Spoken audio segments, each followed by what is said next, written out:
Bismillahirrahmanirrahim. Assalamualaikum warahmatullahi wabarakatuh. Alhamdulillahirabbil alamin. Shalatu wassalamu ala asyrofil anbiya'i wal mursalin Sayyidina wa maulana Muhammadin wa ala alihi wa sahbihi ajmain. Amma ba'd. Bapak Ibu dan saudara-saudara sekalian yang dirahmati Allah, alhamdulillah pada sore hari ini kita bisa dipertemukan oleh Allah Subhanahu wa taala untuk bersama-sama buka bersama atau bukber menjelang maghrib. Jadi sebelum acara intinya bukber ya. Kita kajian dulu. Nah, materi yang diminta kepada saya itu adalah halal haram bisnis online. Halal haram bisnis online. Ini biasanya yang minta itu anak-anak muda ya. Ini kayaknya semuanya muda-muda. Ibu-ibu biasa bisnis online? Bapak-bapak? Kalau nggak biasa, nggak tahu ini bisa. Ini kalau HP udah nggak kelihatan. Tapi nggak apa-apa ya. Sekarang ini memang eranya semuanya bisnis pakai online. Oleh karena itu sebagai orang Islam kita harus paham bagaimana hukum kita berbisnis dengan online. Nah, Bapak Ibu sekalian, sebelum kita berbicara tentang hukum bisnis online, yang pertama yang harus dipahami, baik nanti kita itu jualan maupun kita itu membeli barang, dalam Islam barang itu dibagi tiga ya. Ibu-ibu yang jualan harus hati-hati, bapak-bapak juga harus hati-hati. Ternyata Islam itu membagi barang jadi tiga. Dan nanti masing-masing itu ada hukumnya sendiri-sendiri. Yang pertama itu dalam fikih muamalah disebut dengan barang misliyat. Barang misliyat.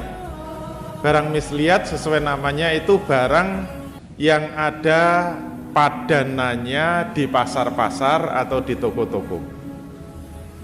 Itu barang yang pertama, barang misliyat. Kemudian ciri yang kedua, barang misliyat itu untuk menjualnya itu perlu ditakar, ditimbang atau dihitung. Contohnya apa? Contohnya misalnya beras. Beras itu barang misliyat. Makanya kalau beli beras itu biasanya langsung, Bu, beli tumbas beras. Mesti langsung ditanya, pinten kilo? Itu ciri-ciri barang misliyat. Contoh lain misalnya gula, gendis nggih. Tumbas gendis, pinten kilo? Itu ciri-ciri barang misliyat. Contoh lain misalnya minyak goreng. Kalau minyak goreng pakai liter, pinten liter? Nah, itu ciri-ciri barang misliyat. Kenapa disebut barang misliyat? Karena kalau kita beli beras di mana saja beras itu ya seperti itu, sama. Beli gula ya seperti itu, beli kopi, beli tepung, beli minyak goreng. Nah, biasanya barang misliyat itu memang barang-barang sembako. Itu barang yang pertama. Kemudian yang kedua, barang yang kedua itu disebut barang kimiat. Dari kata kimah ya. Barang kimia itu barang yang senilai. Ciri-cirinya apa? Barang ini tidak ada padanannya atau tidak ada kembarannya di berbagai pasar atau toko. Contohnya misalnya beli meja. Kayak ini meja ya. Kalau kita beli meja, Pak beli meja, nggak mungkin langsung ditanya berapa kilo, kan nggak mungkin.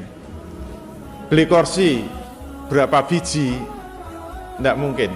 Kalau kita beli meja itu masih ditanya lagi, meja yang seperti apa? yang tingginya seberapa, modelnya persegi panjang apa bujur sangkar atau bentuknya bulat, warnanya hijau atau merah, kuning, di langit yang biru.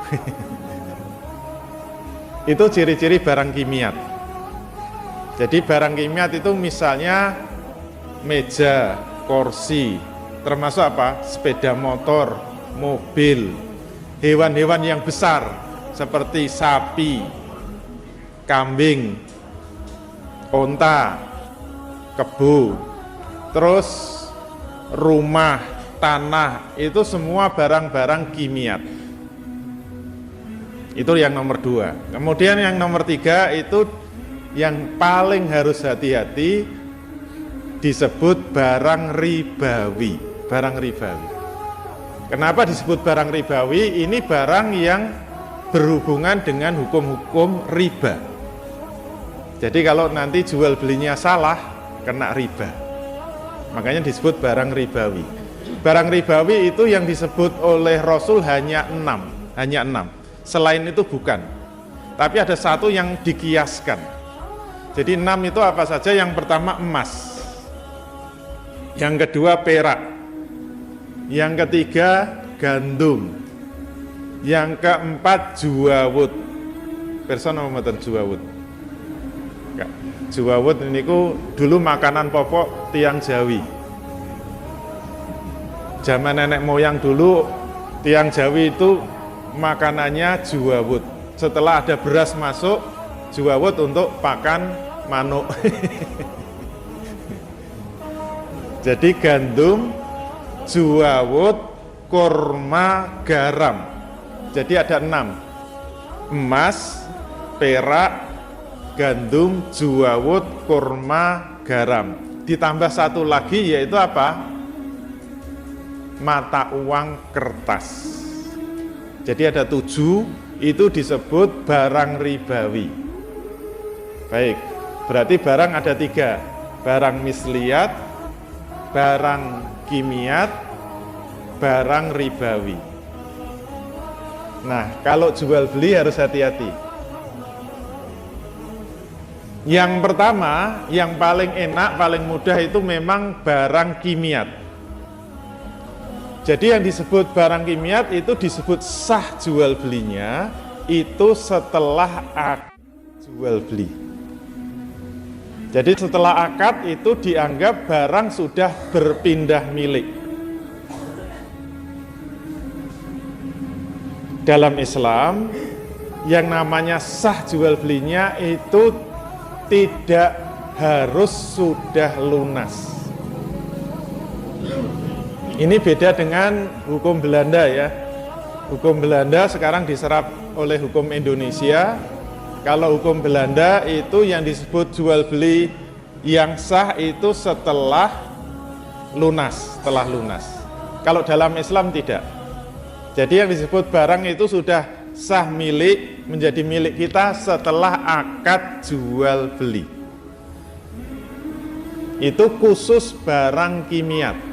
Contohnya tadi beli motor walaupun telepon-teleponan atau lewat online.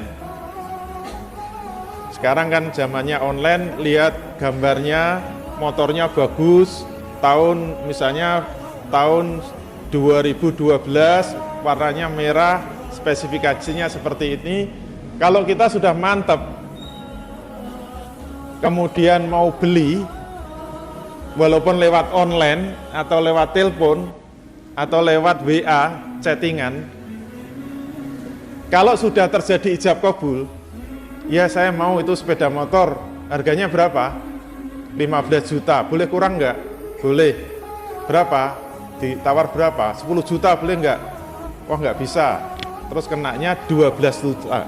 Oke, saya beli 12 juta ya, setuju enggak? Setuju. Nah itu sebenarnya sudah sah. Walaupun belum dibayar, walaupun belum lunas. Tapi saya bayarnya kredit ya. Ya nggak apa-apa. Nah, misalnya belinya di Semarang ya, yang jual orang Semarang. Kita belinya lewat online. Kemudian sudah terjadi ijab kabul. Oke, saya beli harganya 12 juta. Belum bayar, tapi gambar-gambarnya itu sudah kita ambil, kemudian kita tawarkan lewat online juga. Lewat online juga. Dijual 15 juta. Kemudian ada yang nawar 13 juta. Oke, deal 13 juta. Itu kita lepas, itu sudah sah. Walaupun barang itu belum kita terima sama sekali. Kita tinggal ngomong sama penjual di Semarang, tolong nanti dikirimnya di Solo ya. Tolong dikirim di Solo. Kenapa? Sudah ada yang beli 13 juta, nanti saya bayar 12 juta, langsung untung 1 juta. Hukumnya boleh apa enggak? Boleh. Kenapa? Karena barang kimia. Yang nomor 2, ini harus hati-hati ya. Yang nomor 2, barang misliat. Kalau barang misliat, nanti ibu-ibu yang jualan di pasar-pasar, nggak ada masalah kalau pasar. Yang harus hati-hati lewat online. Contohnya apa? Jualan beras lewat online. Misalnya ibu-ibu kulaan beras dari Semarang tadi ya, lewat online. Nggak tahu, lewat chatting, lewat WA, atau lewat marketplace. Nggak tahu ini bapak-bapak pada paham nggak istilah anak muda. Marketplace itu seperti Shopee ya, Tokopedia, Lazada, itu namanya lewat marketplace. Marketplace itu pasar online. Jadi kalau kita itu ke pasar Bantul itu pasar offline, ketemu langsung, mbah niki pinten mbah, nah itu offline. Tapi kalau lewat marketplace itu namanya pasar online. Nah, hati-hati kalau kita beli beras, misalnya saja lewat online ya. Ini beras harganya berapa? Beras Mentek Wangi 1 kilo berapa? Kalau belinya banyak, sekilo 10.000. Wah, murah ya. Beli 1 kuintal berarti berapa? 1 juta. Murah nggak Bu? Contoh saja. Oke, saya membeli 1 kuintal beras Mentek Wangi, harganya 1 juta rupiah. Setuju? Setuju. Kemudian saya transfer uangnya 1 juta rupiah, diterima. Terus beras ini kita tawarkan kayak tadi, dijual harganya 11.000 rupiah. Ada yang beli, orang Solo beli. Terus kita ngomong sama penjual di Semarang, tolong beras saya dikirim ke Solo, karena sudah ada yang beli, harganya per kilo 11.000. Tolong langsung dikirim, saya kasih ongkirnya, dikirim ke Solo. Ini contoh jual beli yang tidak sah. Tidak sah.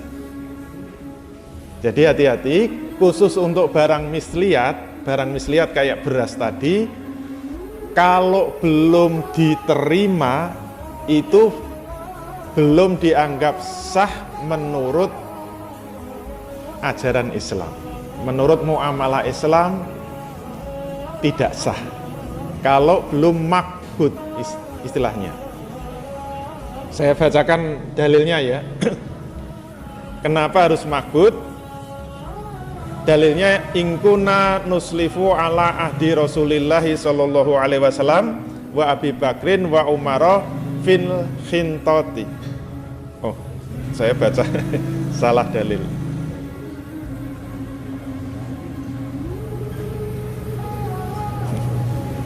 Salah buka dalil. Sebentar. Nah, ini. An Hakimin bin Hisam radhiyallahu annahu qol. Qultu ya Rasulullah inni astari buyu'an. Fama yakhillu li minha wa ma yukharrimu alayya. Qala fa idza astaraita bai'an fala tabi'hu hatta takbidu. Ini hadisnya agak panjang. Dari Hakim bin Hisam radhiyallahu an, dia berkata, aku bertanya, wahai Rasul sallallahu alaihi wasallam, sesungguhnya aku banyak melakukan jual beli. Maka apa yang halal bagiku dan apa yang haram bagiku?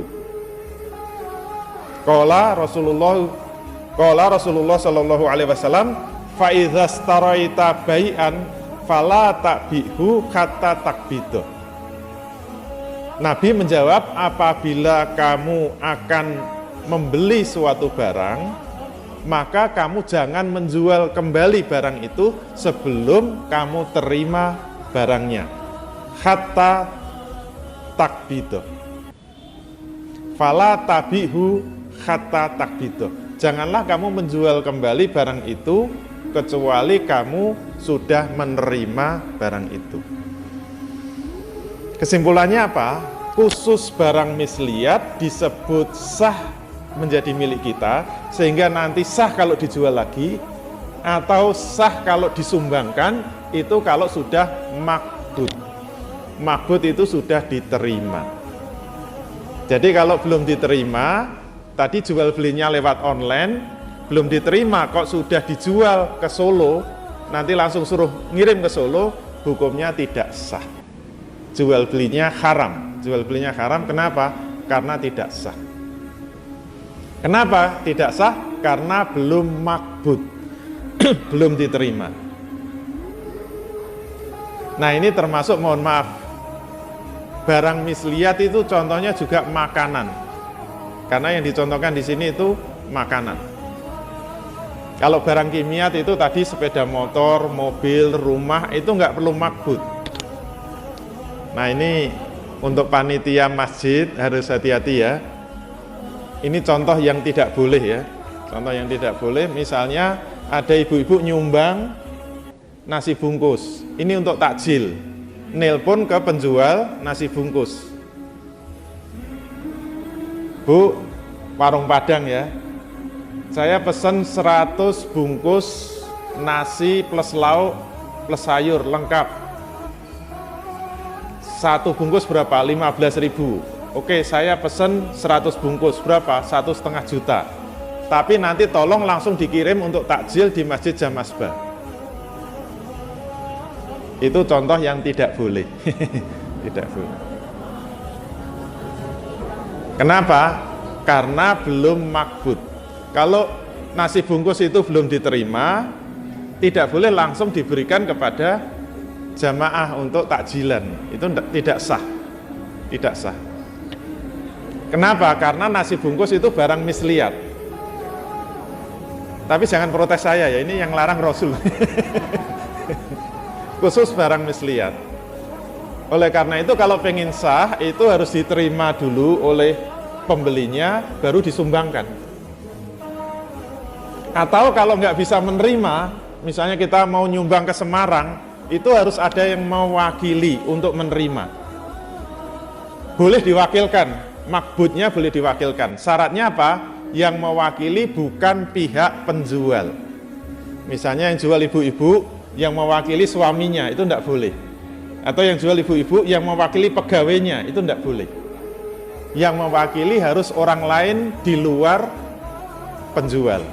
Misalnya teman yang di Semarang, atau saudara yang di Semarang, itu boleh menerima, mewakili makbud, baru boleh disumbangkan ke panti asuhan atau ke jamaah masjid. Itu namanya barang misliat, harus hati-hati. Oleh karena itu, kalau kita jual beli online khusus barang misliat itu harus hati-hati, harus hati-hati.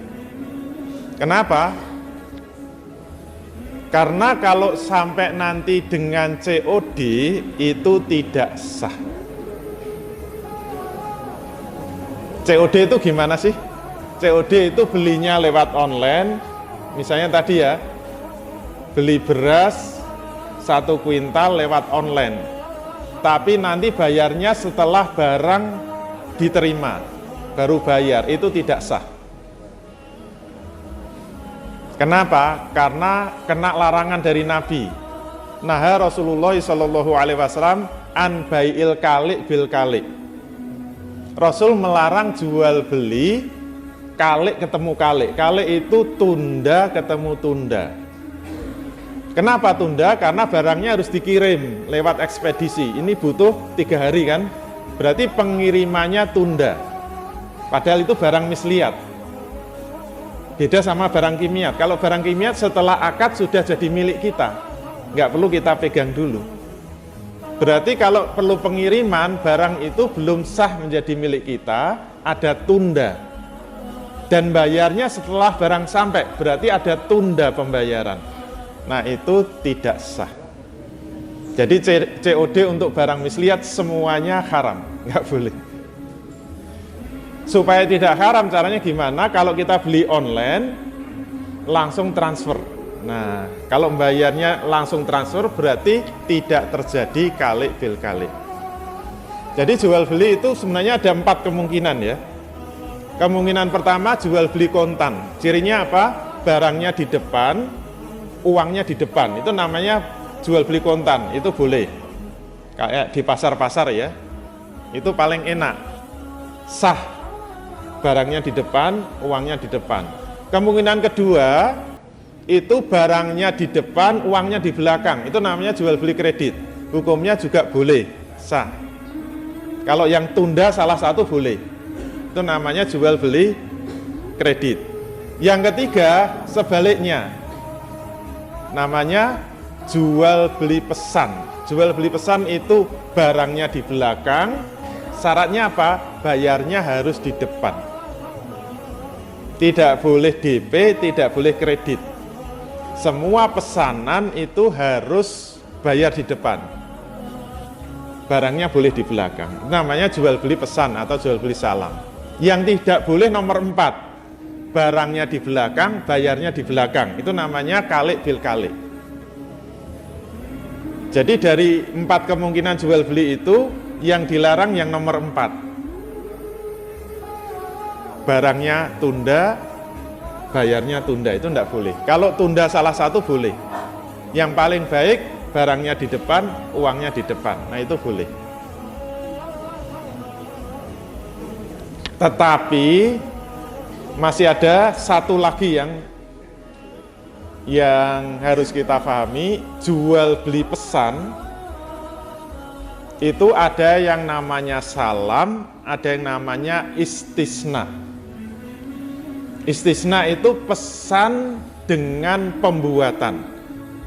Jadi kita pesen sama penjualnya harus dibuat dulu. Misalnya saja pesen kue, pesen nasi bungkus.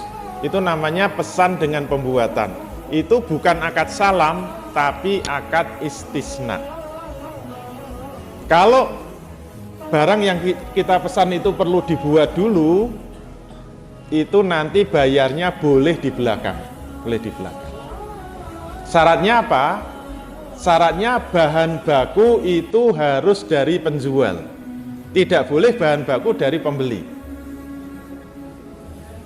Kalau bahan baku dari pembeli itu namanya ijaroh.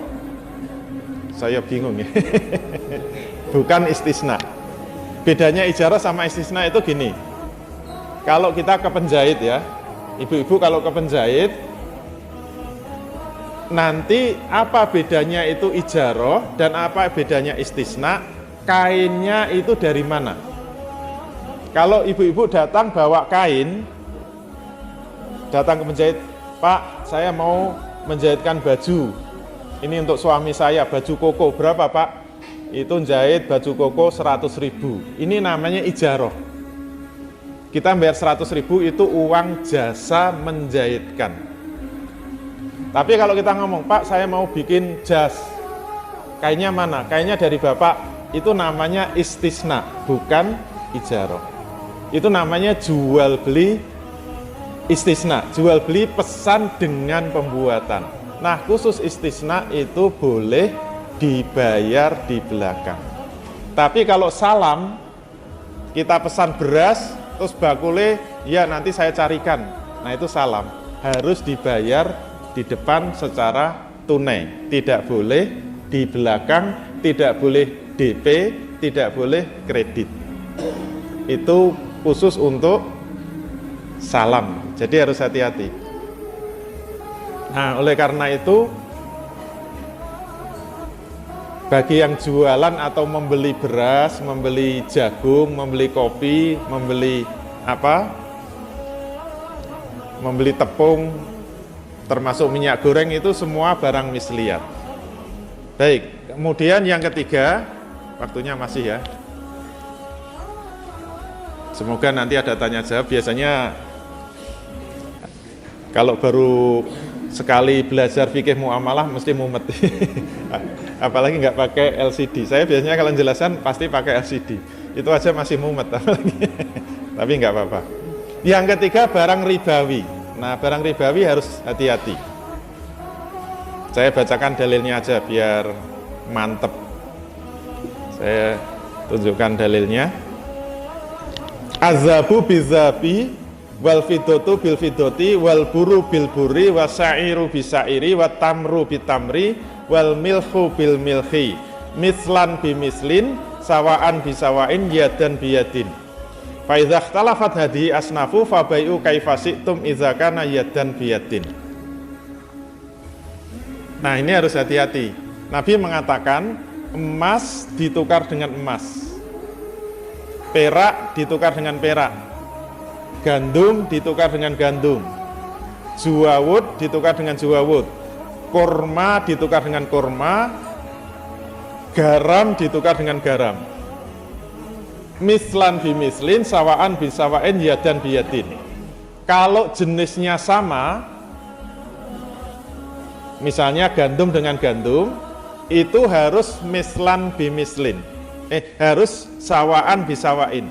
Harus sama takarannya atau sama timbangannya. Kemudian harus yadan biyadin, dari tangan ke tangan. Selanjutnya wa idzah tafat hadi asnafu, kalau beda jenisnya, misalnya emas ditukar dengan perak atau gandum ditukar dengan kurma, itu boleh suka sama suka. Tidak harus sama timbangannya, tidak harus sama takarannya. Tapi syaratnya satu, yaitu apa? Idza kana yadan biyadin, harus kontan dan di tempat. Kesimpulannya apa? Khusus barang ribawi tidak boleh online dan tidak boleh kredit, harus yadan biyadin. Jadi hati-hati, jangan sampai beli emas secara kredit ya. Itu kena riba, karena ini barang ribawi. Ada hadis yang khusus mengatakan azabu bilwariki riba ila ha'a wa ha'a. Membeli emas dengan uang itu menimbulkan riba, kecuali harus dari tangan ke tangan. Dari tangan ke tangan itu berarti tidak boleh online, tidak boleh kredit. Harus ketemu langsung ha'a wa ha'a atau yadan biyadin.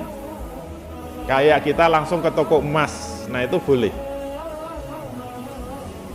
Karena kalau sampai tidak yadan biyadin kena riba, yaitu riba yad, istilahnya Imam Syafi'i, riba yad, riba tangan. Jadi yang harus diwaspadai untuk 6 barang ribawi plus 1 yaitu uang kertas, itu tidak boleh online ya, tidak boleh online. Jadi jangan membeli kurma lewat online karena tidak yadan biyadin. Ambiar.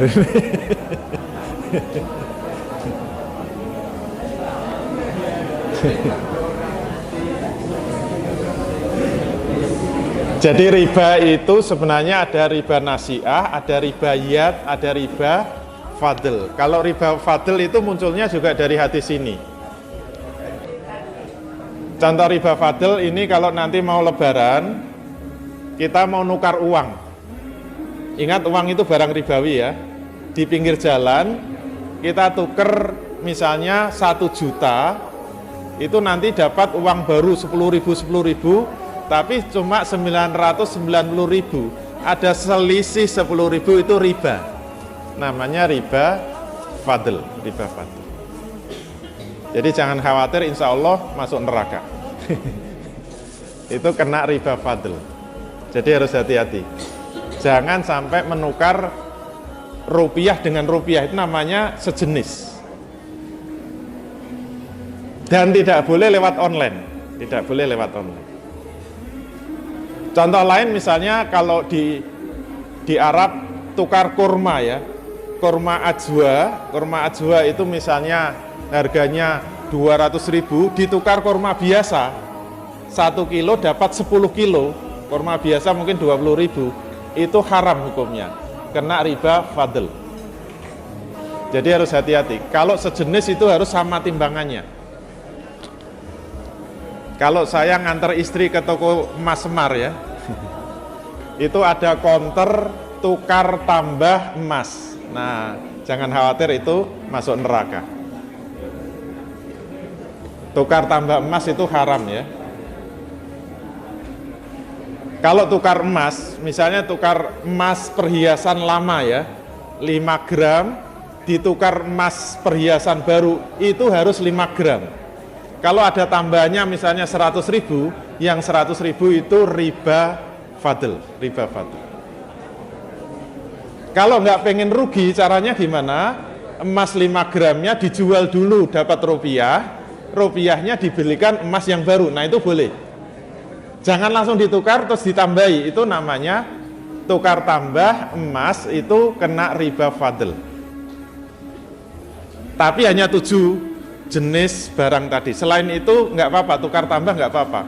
Misalnya beras dengan beras itu nggak apa-apa, tukar tambah beras boleh, tukar tambah jagung boleh, tukar tambah tepung boleh. Yang nggak boleh barang ribawi tadi.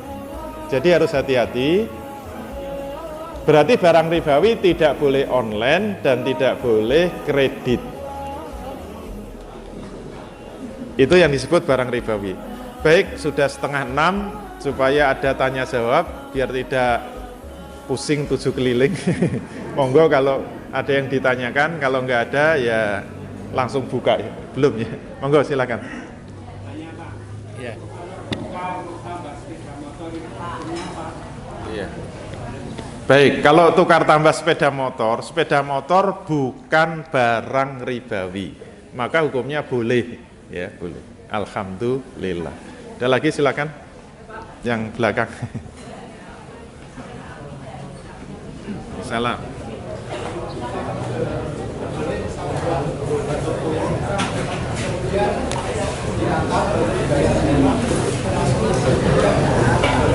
Iya. Kalau order kedelai diantar baru dibayar di rumah itu namanya COD. Kedelai itu barang misliat. Tadi sudah kita sampaikan tidak boleh COD. Solusinya gimana? Solusinya kalau baru lewat online atau lewat telepon, jangan akad dulu. Tapi wa'ad itu janji untuk membeli. Jadi caranya supaya tidak haram, saya pesen kedelai 1 kuintal ya, tolong nanti diantar. Setelah saya lihat kedelainya, nanti saya baru memutuskan apa beli atau tidak. Nah, berarti itu baru wa'ad. Kalau saya jadi beli, nanti saya bayar. Kalau saya tidak jadi beli, saya kembalikan. Nah, itu boleh. Kalau mau bayar belakang, caranya gitu. Jangan akad dulu. Kalau akadnya lewat telepon atau lewat online, bayarnya setelah barang sampai, itu kena kalik bil kalik. Hukumnya haram ya. Begitu, depannya silakan. Menjual gamis ya, gamis. Kemudian dia menjual pre-order pesanan. Tapi pembayarannya itu dengan DP dulu dan pelunasannya itu setelah barang dari suppliernya jadi, dengan kondisi barang supplier tidak punya barang itu, yaitu gamis sekian dan kemudian sekian barang. Kondisinya bagaimana? Iya. Kalau penjual dengan produsen itu beda perusahaan, berarti dia jual belum punya barang. Terus harus dilihat gamisnya itu gamis yang ada padanannya atau tidak. Kalau kayak distro ya atau custom, itu berarti barang kimiat, bukan barang misliat. Kalau barang kimiat tidak boleh pesan. Semua barang kimiat itu harus ada barangnya di depan, karena ada larangan dari Nabi, la tabihu kata takbido, bukan yang itu, la tabi ma laisa indak, janganlah kamu menjual barang yang belum kamu miliki. Itu khusus barang kimia. Jadi kalau barangnya itu barang kimia tidak boleh pesan, tidak boleh pesan. Maka kalau mau pre-order itu harus wa'ad dulu, jangan akad.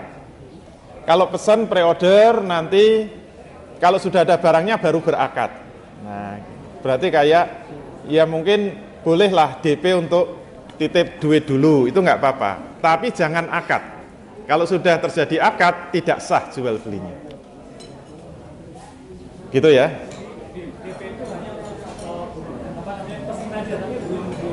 Iya, yang penting jangan akad dulu. Masih ada hak khiyar untuk meneruskan atau membatalkan. Kalau sudah ada akad tidak sah. Ibu-ibu tadi silakan.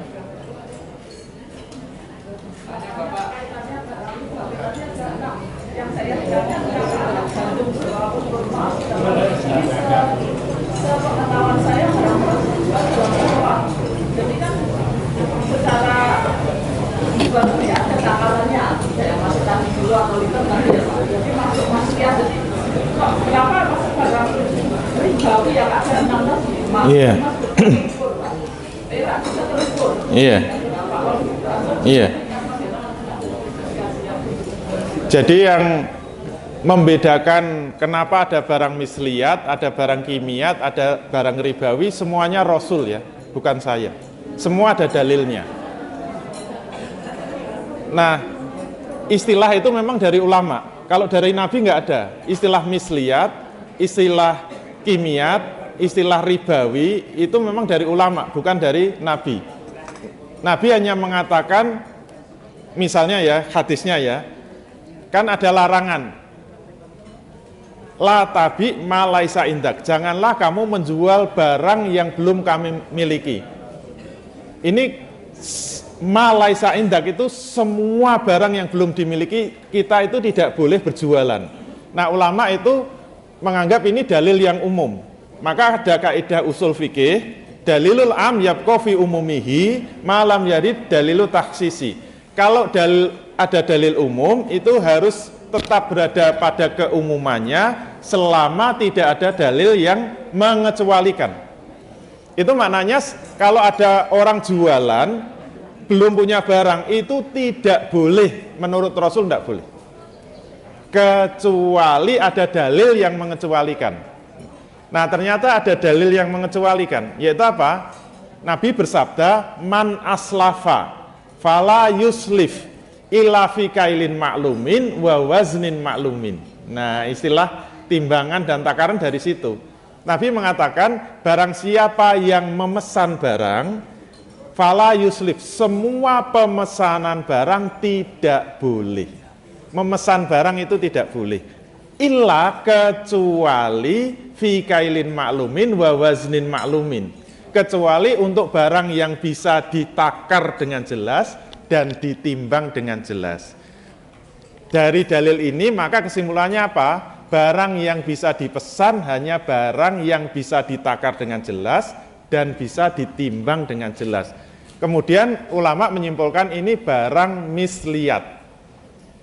Berarti memang yang boleh pesan, tadi ada pertanyaan itu hanya barang yang bisa ditakar, ditimbang. Kalau dihitung itu dari ijma' sahabat, bukan dari hadis tadi. Barang yang bisa ditakar, ditimbang, dihitung itu namanya barang misliyat. Terus kenapa ada barang ribawi? Karena muncul tadi azabu bil zabi wal fidotu bil fidoti dan seterusnya. Istilah ribanya itu muncul faman zada awiz zada fakot arba. 6 barang tadi itu kalau dijual, ditukar kok ada selisihnya, kayak emas ditukar dengan emas tadi ya, tukar tambah, ada selisihnya, Nabi mengatakan fakot arba, sungguh kamu telah melakukan riba. Karena yang disebut cuma 6 itu berarti barang ini tidak boleh ditukar tambah, tidak boleh ditukar tambah. Kalau sejenis, kalau tidak sejenis harus apa? Idza kana yadan biyadin. Fa idza ikhtalafat hadhihi asnafu fa bai'u kaifa syi'tum idza kana yadan biyadin. Kalau barang ribawi itu ditukar tidak sejenis, jualah sesukamu, tidak harus setimbang dan setakar, asalkan yadan biyadin, tangan ke tangan. Kalau lewat online berarti kena riba yad, kata Imam Syafi'i, riba tangan, karena tidak kontan. Kesimpulannya, barang misliyat itu beda dengan barang kimiat. Walaupun sama-sama bisa ditakar, barang ribawi. Walaupun barang ribawi itu bisa ditakar, ditimbang, dihitung. Barang misliyat juga bisa ditakar, ditimbang, dihitung. Sama-sama barang misliyat, yang 6 disendirikan. Berarti yang 6 itu barang misliyat yang ribawi. Kalau beras bukan barang ribawi. Nanti banyak begitu ya. Kayak nanti zakat pertanian ya. Zakat pertanian itu sebenarnya hanya 4 komoditas. Zakat pertanian itu yang pertama gandum, yang kedua jawawut, yang ketiga itu kurma, yang keempat kismis. Maka selain produk pertanian yang 4 itu tidak terkena zakat pertanian, tidak terkena zakat. Kayak padi, jagung, ketela itu nggak ada zakat pertaniannya. Tapi nanti kalau kita jual kena zakat perdagangan, bukan zakat pertanian. Jadi sama-sama bahan pokok, ternyata beras sama gandum itu beda. Kalau kita menanam gandum di kebun kita, ambil cangkulnya, maka kena, kalau panen lebih dari 625 kilogram itu kena zakat pertanian. Kalau tada hudan itu 10%, kalau irigasi 5%. Itu namanya zakat pertanian. Sama-sama ternak yang kena zakat cuma 3. Kambing, sapi, sama onta. Jadi kalau bebek, pitik itu nggak kena zakat peternakan ya. Kerbau termasuk sapi, domba termasuk kambing, onta ya onta, kuda tidak kena zakat. Terus apalagi?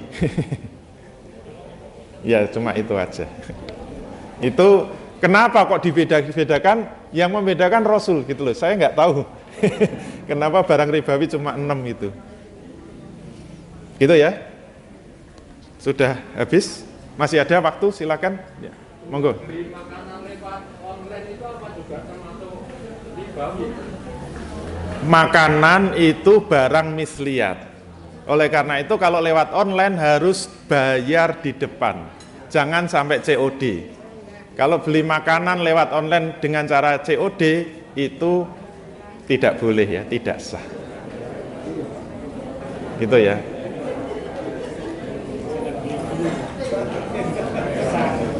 Jadi langsung duitnya langsung ditransfer. Gitu ya. Dan jangan lewat driver. Kalau driver kayak GoFood, drivernya ngutangi, kemudian driver itu juga mendapatkan fee karena mengantar, itu kena multi akad. Multi akad juga tidak sah. Menggabungkan utang piutang dengan ijaroh itu tidak sah. Karena yang melarang Rasul ya, naha Rasulullah SAW an bai'il an safqataini fi safqatin wahidatin. Rasul melarang 2 akad di dalam 1 akad. Jadi kalau beli GoFood menggabungkan utang dengan ijaroh itu kena multi akad. Maka yang paling aman langsung transfer duitnya. Nah insya Allah itu sah. Itu ya. Allah.